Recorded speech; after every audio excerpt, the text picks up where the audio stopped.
જય શ્રી કૃષ્ણ મિત્રો, વ્રતકથા ગુજરાતી ચેનલમાં આપ સૌનું હાર્દિક સ્વાગત છે।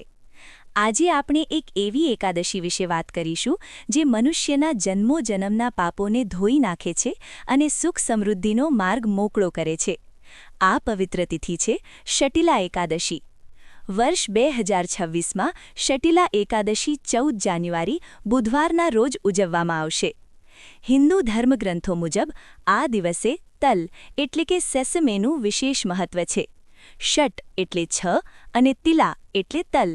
આ દિવસે તલનો 6 અલગ અલગ રીતે પ્રયોગ કરવાથી ભગવાન વિષ્ણુ અત્યંત પ્રસન્ન થાય છે। જે વ્યક્તિ આ વ્રત પૂરી શ્રદ્ધાથી કરે છે તેને ક્યારેય અન્ન અને ધનની અછત સર્જાતી નથી।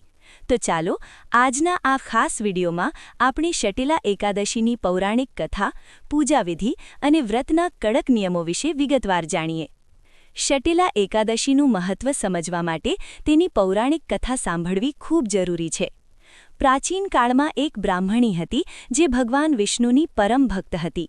તે ખૂબ જ કઠોર તપસ્યા કરતી અને વર્ષના તમામ વ્રત રાખતી। તેના આ તપથી તેનું મન અને શરીર તો શુદ્ધ થઈ ગયા, પણ તે એક ભૂલ કરી બેઠી હતી। તેણે જીવનમાં ક્યારેય પણ કોઈ ગરીબ કે બ્રાહ્મણને અન્નદાન કર્યું નહોતું। જ્યારે તે બ્રાહ્મણી મૃત્યુ પામી અને સ્વર્ગમાં ગઈ ત્યારે તેને રહેવા માટે સુંદર મહેલ તો મળ્યો, પણ તે મહેલ અન્ન અને ધન વગરનો એકદમ ખાલી હતો। આ જોઈને તે ગભરાઈ ગઈ અને ભગવાન વિષ્ણુ પાસે જઈને વિનંતી કરવા લાગી, હે પ્રભુ, મેં આખી જિંદગી તમારી ભક્તિ કરી, કઠોર વ્રત કર્યા, તો પણ મને આ ખાલી મહેલ કેમ મળ્યો? ત્યારે ભગવાને તેને સમજાવ્યું કે હે દેવી, તે ભક્તિ તો કરી પણ ક્યારેય દાન કર્યું નથી।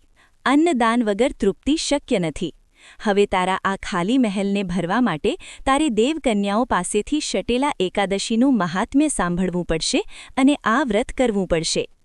બ્રાહ્મણીએ દેવકન્યાઓના કહ્યા મુજબ માઘ માસની આ એકાદશીનું વ્રત કર્યું અને વિધિપૂર્વક તલનું દાન કર્યું।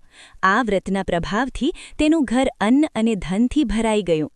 એટલે જ કહેવાય છે કે આ દિવસે કરેલું તલનું દાન અક્ષય પુણ્ય આપે છે।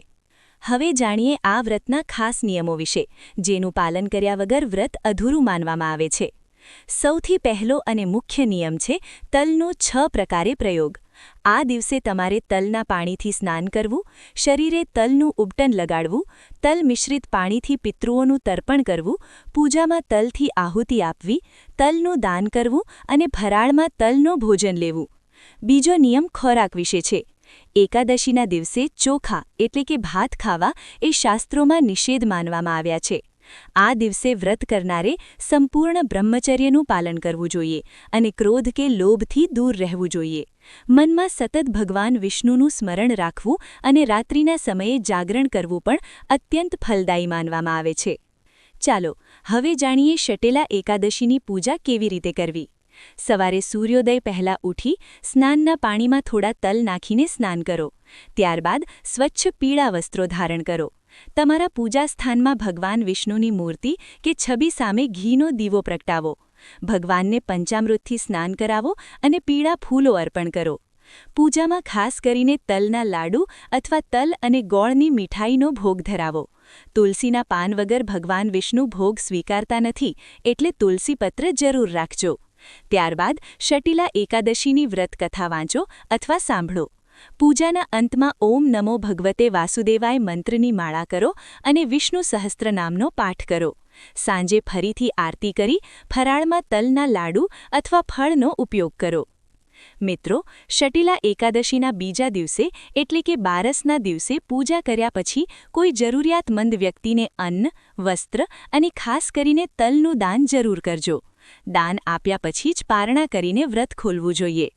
આશા છે કે તમને આ માહિતી ઉપયોગી લાગી હશે। જો તમને આ વિડીયો ગમ્યો હોય તો તેને લાઇક કરો અને તમારા મિત્રો સાથે શેર કરો। કોમેન્ટમાં જય શ્રી કૃષ્ણ જરૂર લખજો।